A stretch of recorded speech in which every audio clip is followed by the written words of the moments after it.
We are live. Here we go. Hey, everyone. Welcome to Free Mentoring Monday. Back in Dallas. Excited to be with you guys. Actually, I'm not that excited to be back in Dallas. If I could go back to Tulum and stay there another week, which I guess I could, man, if I'm honest, I'd rather be hanging out on the beach, but wouldn't we all? It's one of those vacations where sometimes you go on vacation and you're totally ready to come home. This was one where I probably did less than I normally do.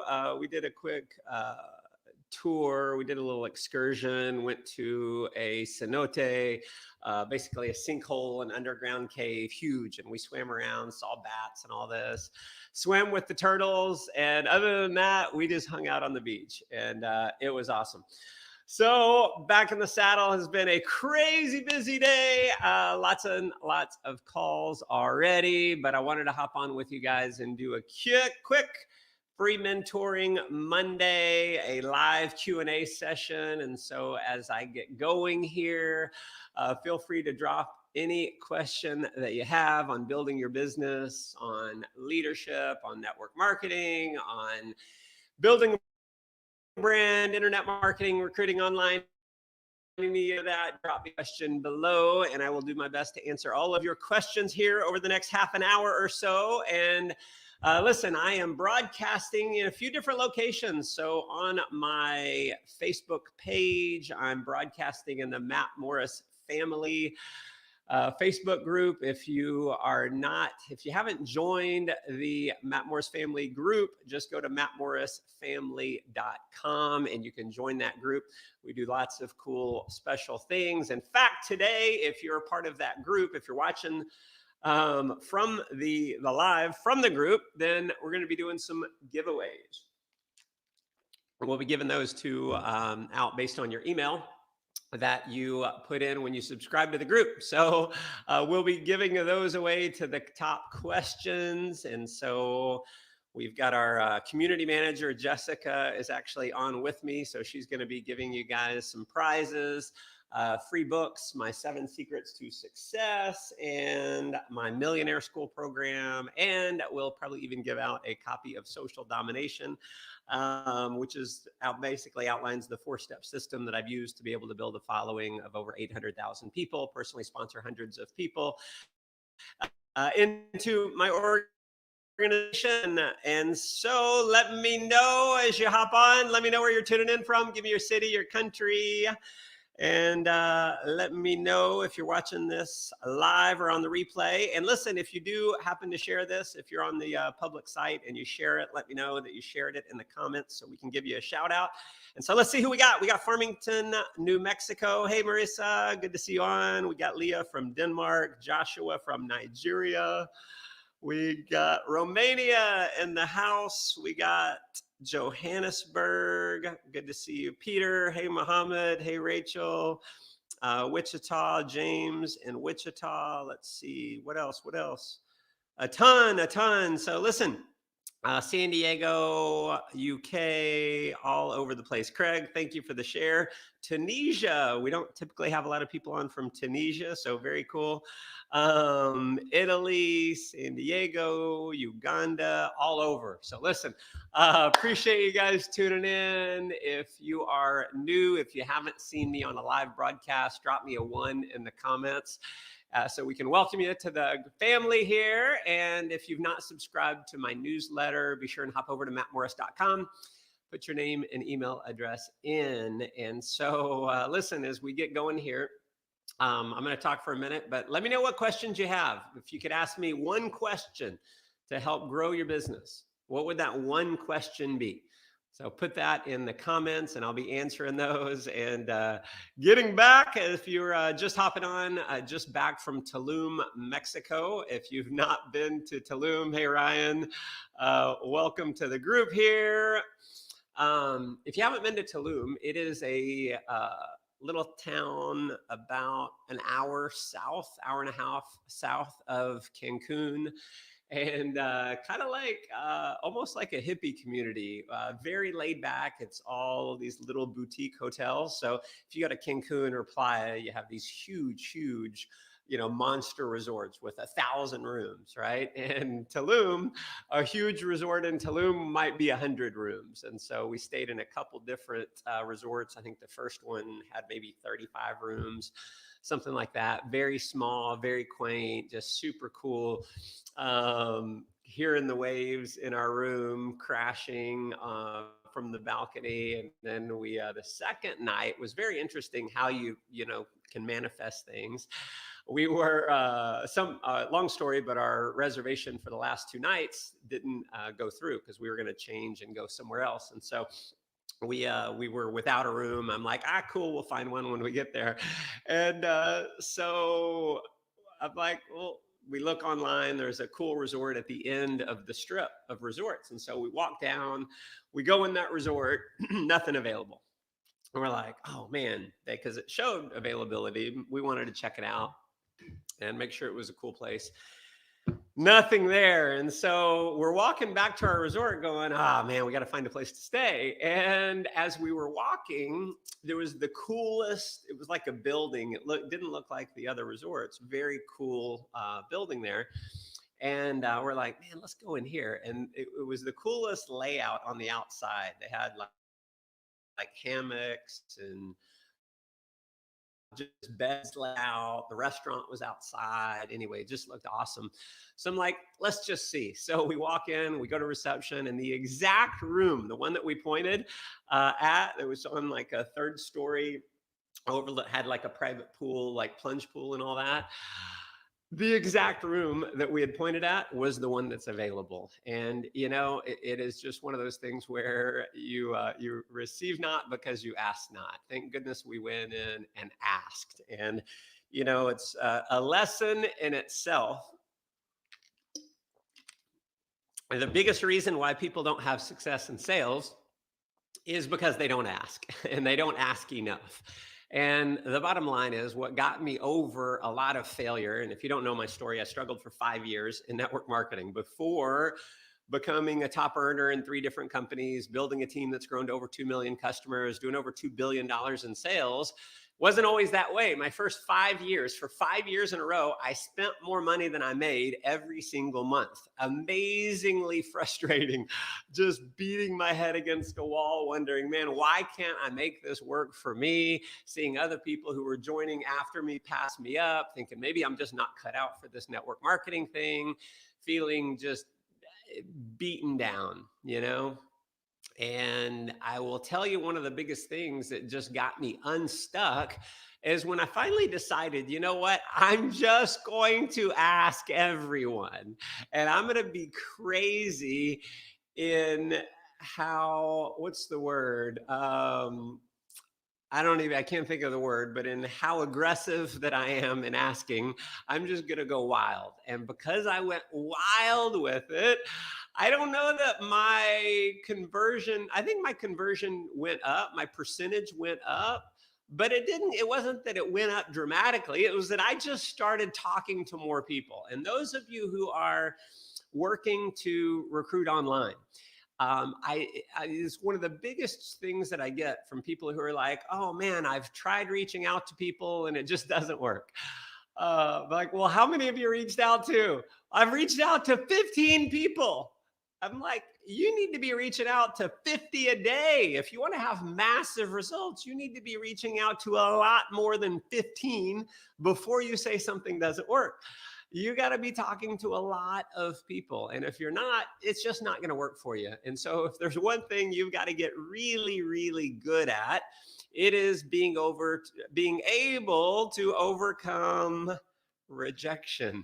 And there's no way around it. Listen, if you are the best in the world, I don't know who the best in the world, I don't know who has the highest percentage closing ratio in the world in network marketing, who knows?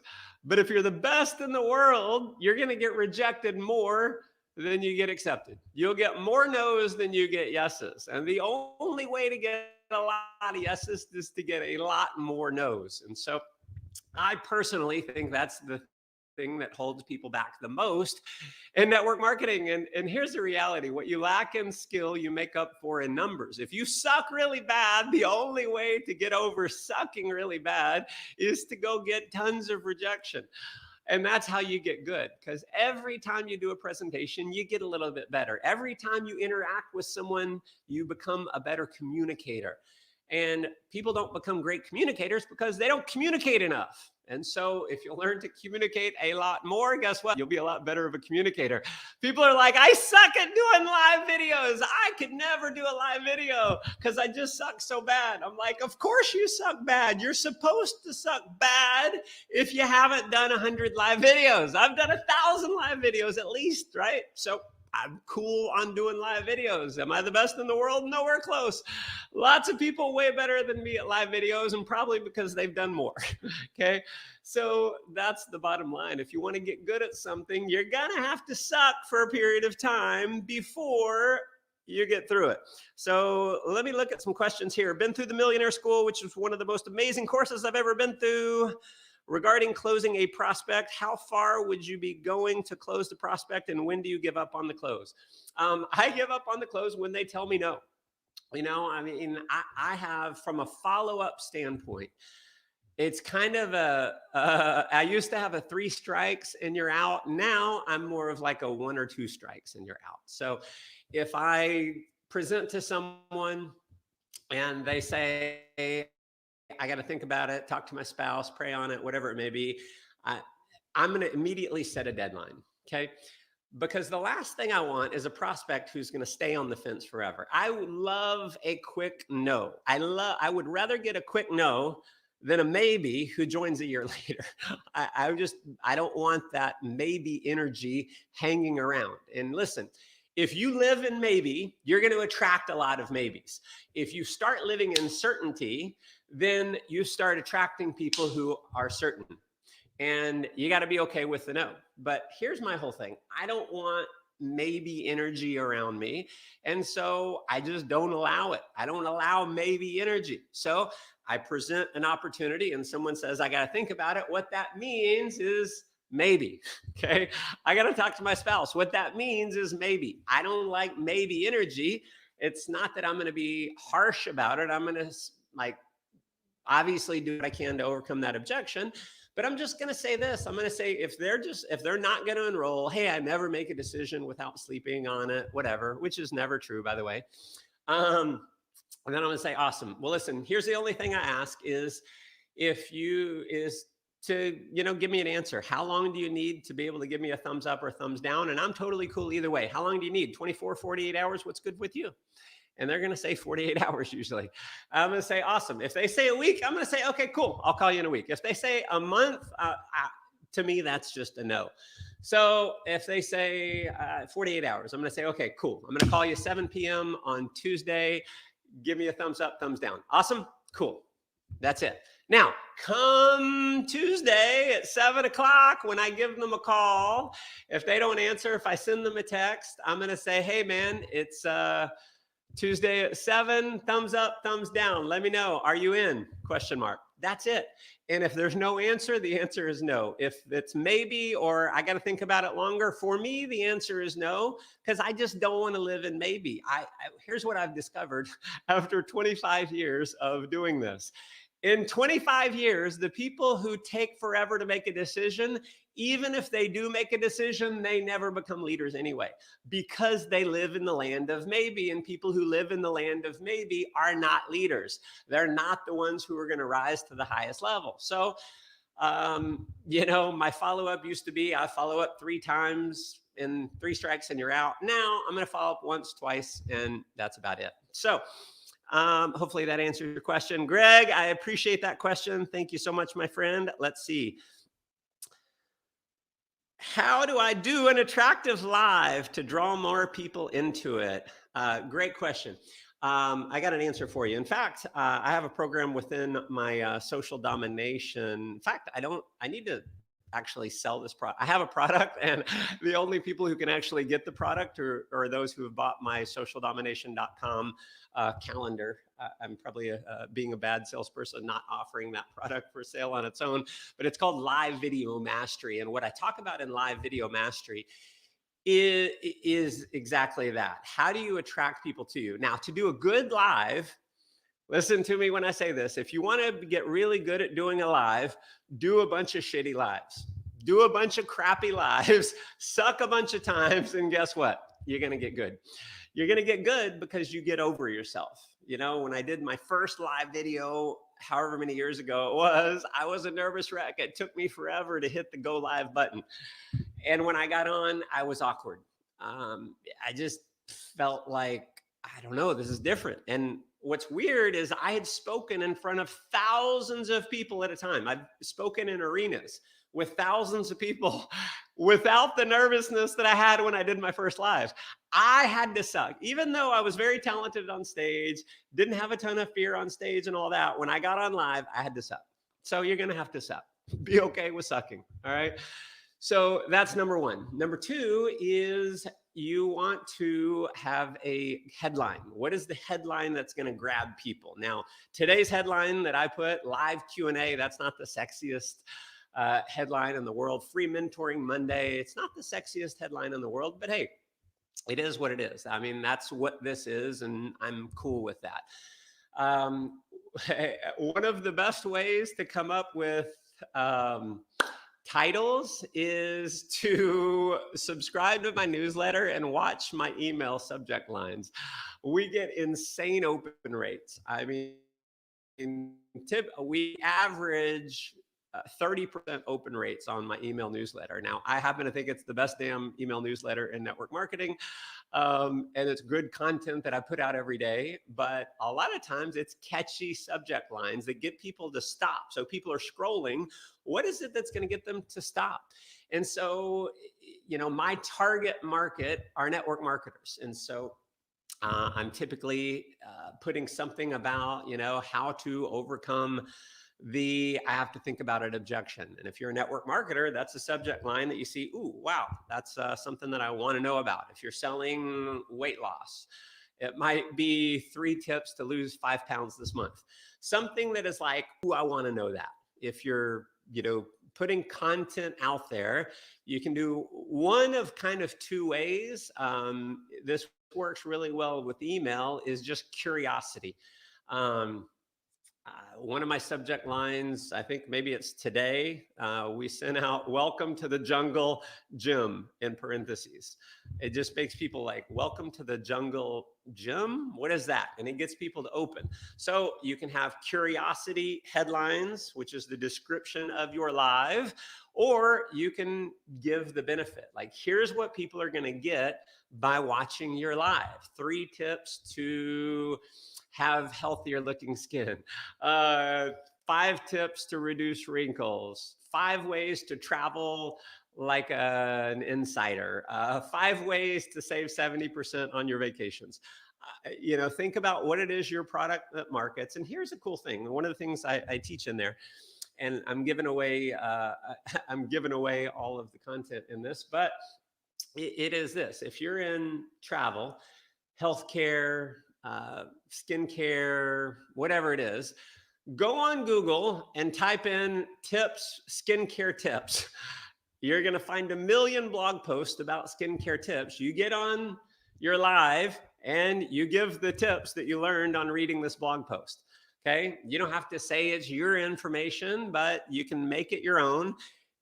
And I don't know what it would be. Drink more water, wash your face. I don't know what it is.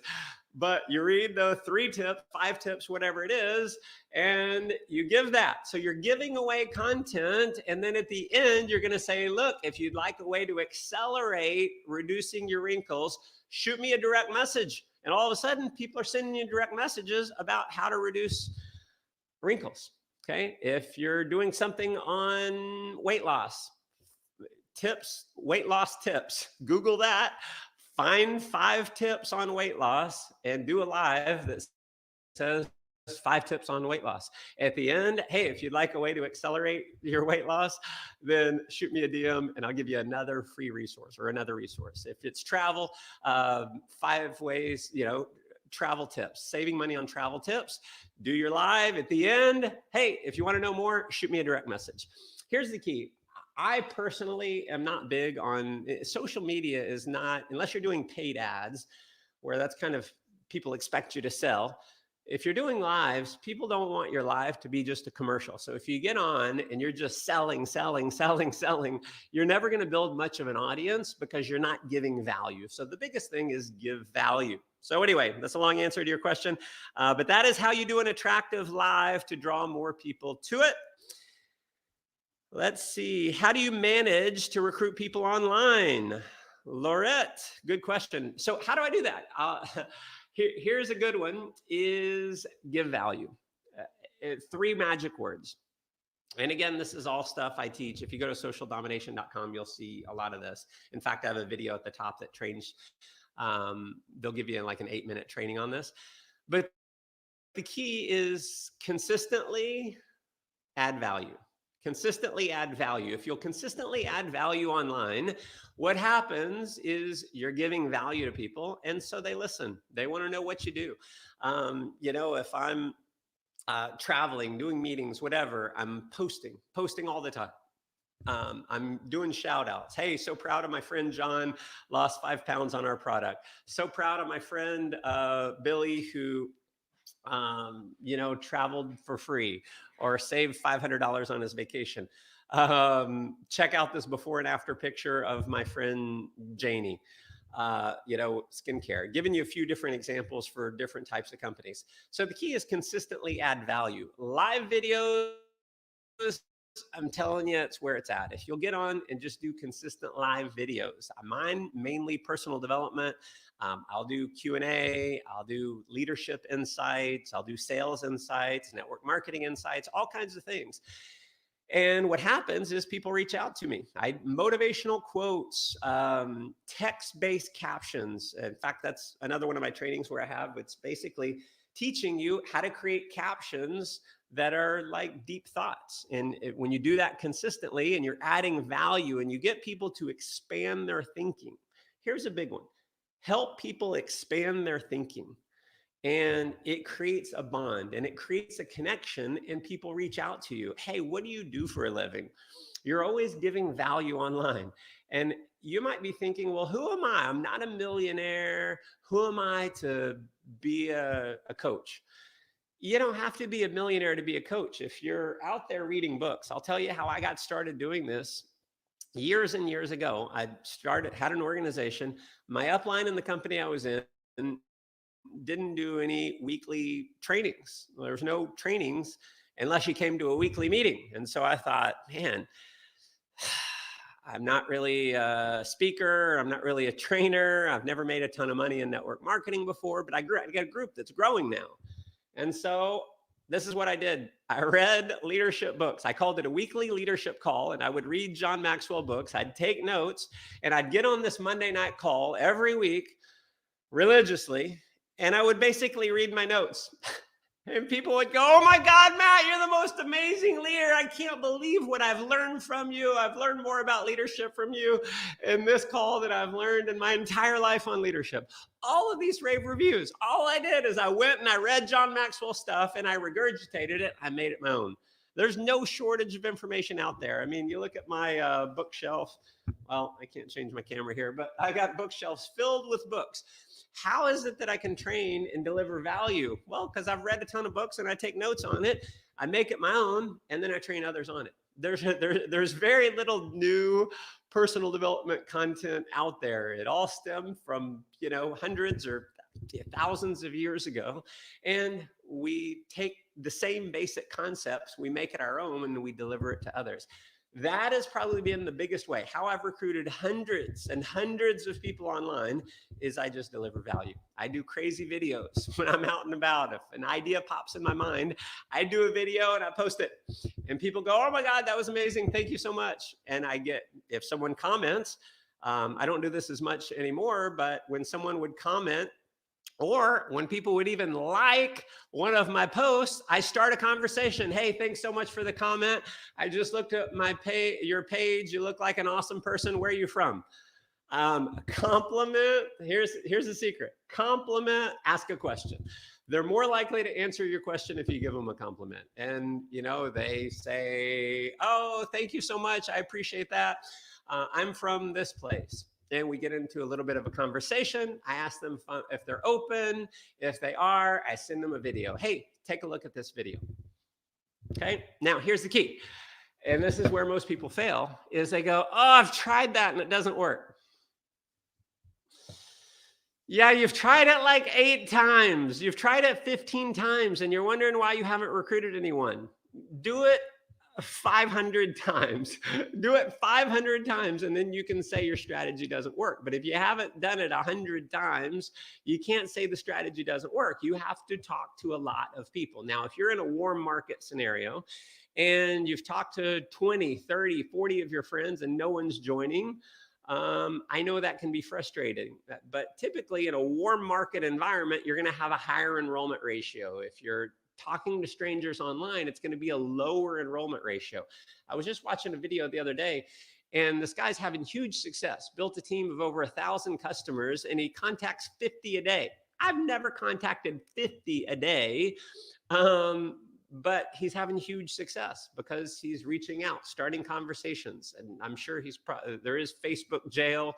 So if you're just spamming people with the same message over and over and over, listen, it's not going to work. They're going to cut you off. But if you're starting conversations and you're going back and forth, you're typically not going to get in Facebook jail for that. And you can switch between Instagram and Facebook as well. So let's see, what else? Let me see. How do you know when your team is really duplicating? How do you see if you're micromanaging your team?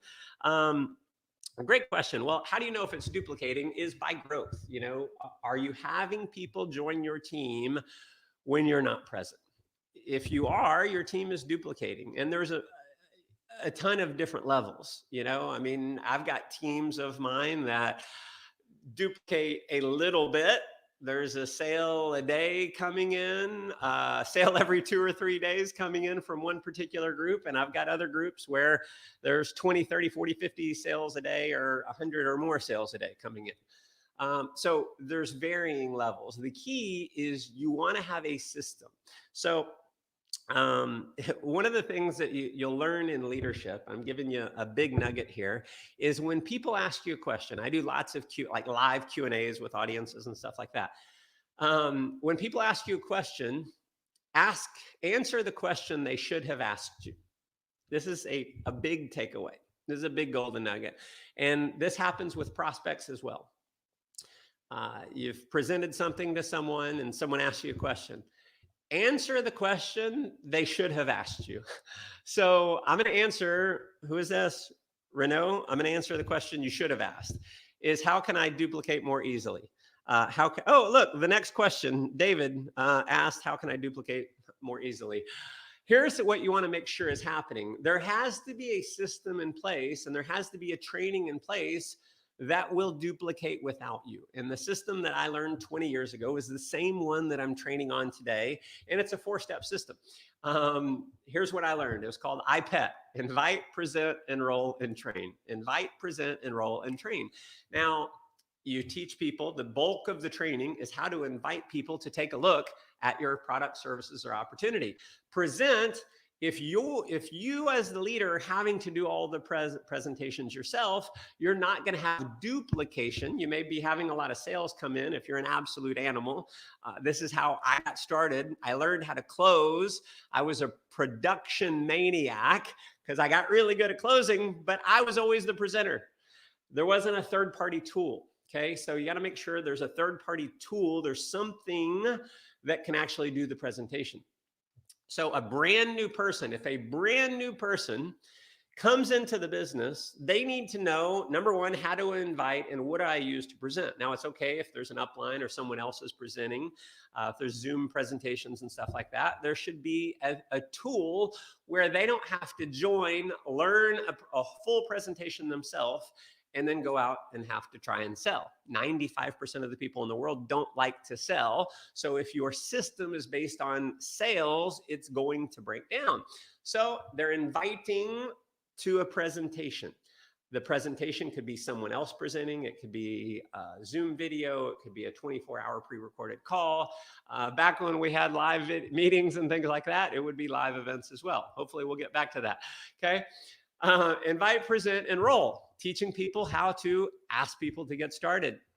And that's a very simple thing. You know, I used to have these 5-step systems where it's a 5-step closing system. And because I became a master closer and I had a 5-step closing process that was masterful, the problem is it didn't duplicate. So if you're teaching a 7-step closing system, not going to duplicate well. Okay, just not. So very simple. Presentation is over. You teach people a simple close. Like, for instance, that was awesome, isn't it? What'd you like best? They say what they like best, and then you say, sounds like you're ready to get started. Teach everyone to do that. 2 steps. What'd you like best? Awesome, right? What'd you like best? Step number 2, sounds like you're ready to get started. Okay, or it's super advanced here. When the presentation is over, you ask your prospect, are you ready to get started? Okay, here's another super complicated one. You ready to, you want to partner up with me? Another super complicated one. It's 2 whole words. You in? Presentation is over. You look at your friend and you go, you in? Zoom presentation is over. You come back and you go, you in? See, I teach very simple closing. This is why my team is duplicated to 2 million customers over the last 12 years. Okay, because we teach something that's very simple that people can do. And then when someone enrolls, what are you going to teach them on? So it's invite, present, enroll, and train. What do you train them on? How to invite. How to invite. What tool do they present? How do you enroll someone? Very, very simple. So this is how you get a team duplicating, is you're teaching a very simple 4-step system. Okay. How do you see if you're micromanaging your team? That one, I've just never been a micromanager. In fact, I've been kind of the opposite. So I think if you have to be involved in every person who joins your team, you're micromanaging. And let me just teach you this. So the first 100 people in your group, your goal should be to talk to everyone, because you have the energy. You're the hub of excitement. Your belief is hopefully at a 10, and you want to get that belief into everyone else. So your goal should be to talk to as many as possible. You'll never talk to everyone, but the first 100 or so, you talk to all of them. The second group of 100, the second 100 people that join your team, you might talk to 75 out of those. The third 100 people who join your team, you talk to 50. The fourth 100 people you talk to, it's a lower and lower percentage as your team gets bigger and bigger. I had a friend who used to be part of my, my company, burned himself out, and he was a top level leader with over 1,000 people on his team. And he had a fast start process. And part of his fast start process was every new person on the entire team, they were supposed to do a coaching call with this leader. If you're hogging the leadership, you're never going to develop leaders. For him, it was like he was talented. He was a maniac producer. He was kind of like I was all those years ago when I closed almost every single person in my organization, except for one other guy who I taught my sales system. He wasn't allowing the leadership to duplicate. And see, that is the real leadership in network marketing. And this is another big one. Real leadership, a real duplication in network marketing is not you sponsor 5, who sponsor 5, who sponsor 5, you sponsor 2, who sponsor 2, who sponsor 2. Real duplication is always duplication of leadership. Okay.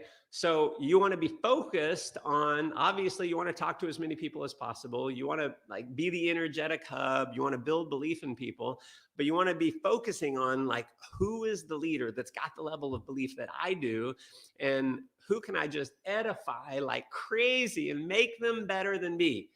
See, if I'm not edifying someone else as better than me, I'll always have to be significant to my organization. And what I love the most about network marketing is how insignificant I am to the growth of my organization. And that only happened because I focused obsessively on making people better than me. And whether they are or not, in some way, they're better than me. And so I'm just edifying the snot out of everyone. I don't know if that's a good thing to say or not, but I am edifying others like crazy. So when I go into another country and everyone's like, oh, Matt Morris is coming in town to speak, I'm throwing the recognition away. All I'm doing is saying, oh my God, you guys are so blessed to have this leader here because you got the best in the world. Oh my God, I'm just building belief in someone else, building belief in someone else. What am I teaching them to do? Build belief in someone else, build belief in someone else. That's what creates massive duplication, and a lack of micromanagement is when you're giving away the leadership. And how do you give away the leadership? You give away the recognition. Okay, let's see. You got time for another one or two? How important is it to meet and work with your leaders, and what should be focused on? Craig, great question. I appreciate that. It's super important. Obviously, it's amazingly important to meet with your leaders. You want to develop a bond between your leaders, because every leader, this is another big nugget, every leader is going to go through these three words. Every leader is going to go through the valley of death. They're all going to go through the valley of death. I know when I bring on a leader, I don't care how talented they are, they will go through the valley of death. And the valley of death is this valley that we all go through. Every $1 million earner in network marketing has been through this valley. Okay. And it's the valley. It's when your team starts dying down, your team slows down, your team goes backwards, something crazy happens, a pandemic happens, and the growth of your organization comes to a standstill, whatever it may be. Okay, your company ships products and they run out of stock and there's nothing there. I mean, in 25 years, I feel like I've been through it all. I've been through the valley of death a bunch of times. And if you're not teaching this valley of death concept, in fact, I charge money typically to go through this type of leadership training. If you're not teaching the valley of death, people think, oh, it shouldn't be this way, and they quit. The valley of death is what kills most network marketing leaders, because they go through a valley and they don't think it's supposed to be that way. And so I'm telling people early on, there is, this valley. Okay. And so this is why you want to build a bond with your leaders, because they will stay through the valley of death. Number one, if they know it's there. And number two, if you've built a relationship that's more than just the money. And this is one of those things that you have to live by when it happens. Is the relationship that you're building with your team more than just the money? And you may be saying, yes, it's more than just the money. But if they leave, are you still going to love them the way you loved them when they were in your team? And listen, doing this for 25 years, I've had lots of leaders leave, go to other companies, and I still love them as if they're in my team. I may not work with them. I may not be reaching out to them like I used to when they're reaching out for mentorship. I may not be as readily available as I used to be, but I'm still there. I'm still loving them. And I think people can tell if it's fake or not. And so love your people and love your leaders more than just the check that they provide for you. And they're way more likely to stay. Are they all going to stay? No, my friends, there's not. There's never been a leader in the history of our company who hasn't lost leaders in their organization that's been around for any length of time. It's just how it is. So what should you be focused on? And this varies widely based on how big your organization is. So when you have a smaller group, you're focused on production. You're always faced on production, but in the beginning, that's the main thing. Okay.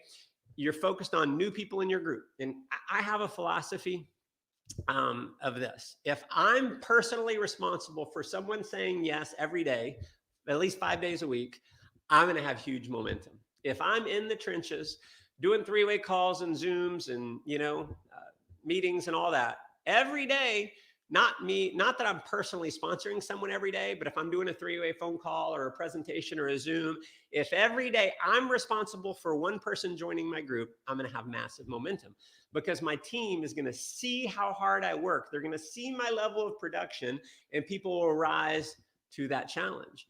And I'll create huge momentum. It's just, I've done it over and over for 25 years. It's never not produced huge results. It's my formula. It's like, I know every day I got to be responsible for one person joining, and it'll feel like I'm doing all the work in the beginning. But because I've created that work ethic among my team and my organization, and my leaders see that, then that's what duplicates. So in the beginning, that's it. As your team starts growing and you start developing leaders around the world, you're focused more on coaching their mental development, coaching their mindset, expanding their thinking, expanding their vision, rising their level of leadership. And that goes into a much deeper conversation that we don't have time to go into now. So in the beginning, you're focused on production. As you start identifying other leaders, you're pushing them out in front. You're focused on edifying them. You're focused on building them up. You're pushing them out to do trainings. You're pushing them out to do presentations, because here's the reality. I was never going to be the guy on stage presenting. I didn't want to be. I was afraid of public speaking, but I was a producer. I would do meetings, hotel meetings, Starbucks meetings, all that, but not on stage. And my mentor, I was the #1 earner in his group. In fact, and I think in the whole company, I was the top earner, and I was never the guy on stage. I had people in my group who were on stage, but I didn't get on stage. And he pushed me. He said, next week you're presenting. I know I'm not. He goes, yes, you are. You agreed to be coachable, right? Yes. And so he pushed me to get out there and present. You're going to have people in your group who were like me. They don't want the limelight. They don't want the recognition. They'll stay in the background, and you got to kick them in the ass. So it becomes a situation where you're kicking the people in the ass who need to be kicked in the ass, and you're patting people on the back who need to be patted on the back. Big question is, how do you know the difference? Well, as the great Vince Lombardi said, you pat the ones who needed to be kicked, and you kick the ones who needed to be patted long enough to know the difference. How do you get mastery on that? Go screw it up a bunch. I've screwed it up a ton. It's the only way I got good at it. Okay, let's see here. I got time for one more question. What kind of presentation would you send people to? A video? If so, would you include it in the video, and how long should it be? This is, Adrian, this is really going to be a little bit different based on what company you're in. I would tell you, follow whatever your upline is doing. You've got someone in whatever company you're in, you've got an upline that is crushing it, that's having lots of success. And so I would do what they do. And I have different groups around the world who present very differently. I used to have groups that were only in person, and only they would go through a PowerPoint presentation. And I had other groups who would only press play on a video. Which one works? Whichever one you believe works. If there's someone in your company that has a system that's worked, you follow that. My personal preference, there are sizzle videos that we used years ago where it's like, you watch a 3-minute video first, and then if someone's interested, you have them watch a 15-minute video. I find that I like to just skip the 3-minute video. And the biggest thing that we're selling in network marketing, this is a huge nugget. Biggest thing, if you know what it is, put it in the comments below. #1 thing that we're selling is time. And I find that selling 15 minutes a time is not much different than 3 minutes a time. So I just go for the 15 minutes. And I find that 15 minutes is long enough for someone typically to make a decision. If they need more information out after that, you can do it. The way I've built most of my organizations over the years is the first time I sit down with them, or the first thing I have them look at, is enough information for them to know if they want to join or not. There are also people out there who is like, hey, watch a 1-minute video, and then if they like the 1-minute video, you send them more information. If that works for your company, then you can do it. I'm just telling you my personal preference. So Listen, my friends, we've gone a little bit longer than I thought. Wanted to keep this to about half an hour. We've gone 45 minutes. I hope you got some value out of this. If you did, let me know in the comments. Let me know your takeaways. If you have the opportunity to share this, let me know in the comments that you shared it so we can give you a shout out there. And listen, if you're not subscribed to my newsletter over at mattmorris.com, make sure you put your name and email address in there. I deliver daily golden nuggets of wisdom delivered to your inbox every single day. And it has become what I think is the best damn newsletter in network marketing. And it will definitely make you more money by being subscribed. So listen, I appreciate you guys hopping on. Let's make it an awesome week. Take care, everyone.